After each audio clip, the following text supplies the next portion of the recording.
Labeling boxes properly before a move cuts unpacking time in half and prevents lost or damaged items. Start by creating room-specific inventories that list each item you plan to pack for that room and note condition and special handling needs. Use a simple master list that assigns a unique number to every box and records that number alongside the room name and a brief contents summary. Number boxes sequentially and write the same number on the top and at least 2 sides so the label is visible no matter how boxes are stacked.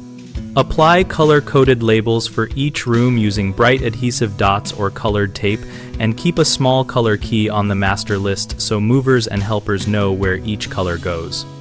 For fragile items, write the word fragile and include handling notes such as lay flat or do not stack, and list those fragile contents on the master list so you can verify them at delivery.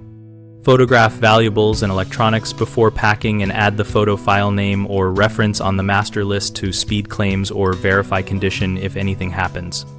People often cram too much into one box, which increases breakage and makes unpacking slow, so limit boxes to a manageable weight and redistribute heavy items into multiple boxes.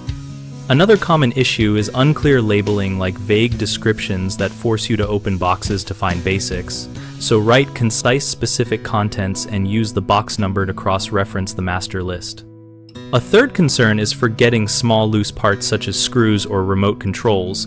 Remedy this by bagging small pieces and stapling the bag to the instruction manual or taping it to the outside of the box with the contents listed. At bighomeprojects.com, we help homeowners connect with local contractors and share moving and home project experience.